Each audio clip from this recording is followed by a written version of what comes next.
Hello and welcome to this edition of NHK Newsline. I'm Raja Pradhan with the news from Tokyo.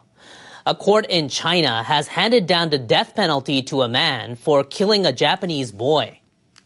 The man in his 40s stabbed the 10-year-old boy who was on his way to a Japanese school in the southern city of Shenzhen in September. Japan's foreign ministry says he had been charged with murder. Japanese media outlets were not allowed to attend Friday's trial. According to the ministry, the court said the man had killed an innocent child and called the media in an attempt to attract attention online. It reportedly called the crime extremely heinous and grave and said he deserved capital punishment. In a separate case, a man in his 50s was sentenced to death on Thursday over a knife attack on a bus carrying Japanese school children in the city of Suzhou last June. A Chinese bus attendant was killed, and a Japanese woman and her child were injured. A spokesperson for the White House says 538 illegal immigrant criminals have been arrested in the early days of the administration of U.S. President Donald Trump. Press Secretary Caroline Leavitt made the announcement on the social media platform X.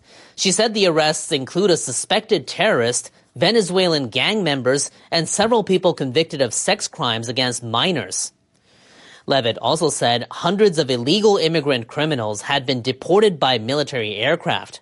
She added, the largest massive deportation operation in history is well underway. Media reports say the crackdown on Tuesday and Wednesday mainly took place in what are known as sanctuary cities, including Boston and New York. One person detained in Boston was a gang member from Haiti who reportedly screamed he would not go back and condemned Trump with a profanity. A TV station affiliated with the ABC network reported people in Boston had mixed reactions. If someone does wrong, they're going to face the consequences. If it is something that's targeted towards immigrants, frankly, it doesn't make me feel safer. Trump vowed in his inaugural address he would use the full and immense power of federal and state law enforcement to eliminate foreign gangs and criminal networks bringing crime to the U.S. Now, the U.S. president has expressed his intention to engage with North Korean leader Kim Jong-un during an interview with Fox News broadcast Thursday. I solved that problem. And I got along with him. He's not a religious zealot. Will you reach he out happens to him? To be a smart guy. Kim Jong-un is a smart guy. You'll reach out to him again. I will. Yeah. All right, my he last liked question. me. But Trump did not go into details about what form any contact may take. During his first term, Trump held the first ever U.S.-North Korea summit with Kim, aiming at the denuclearization of the Korean peninsula. Earlier this week, Trump told reporters he and Kim had got along very well.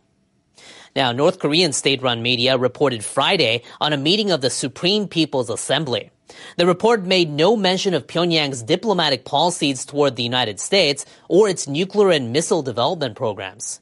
It also did not say whether Kim had attended the two-day session that ended Thursday.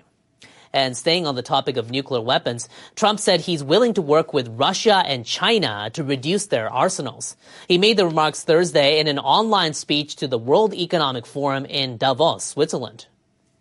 We want to see if we can denuclearize, and I think that's very possible. And I can tell you that President Putin wanted to do it. He and I wanted to do it. We had a good conversation with China. They would have been involved. Trump says nuclear weapons require significant funding. He also said he found their destructive power so overwhelming, it's depressing to even talk about.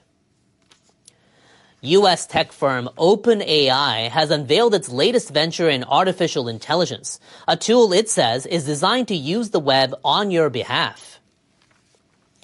The developer behind ChatGPT previewed Operator on Thursday. It says the service can carry out a variety of tasks online, like booking vacations and making reservations. We think this is going to be a big trend in AI and really impact the work people can do, how productive they can be, how creative they can be, what they can accomplish.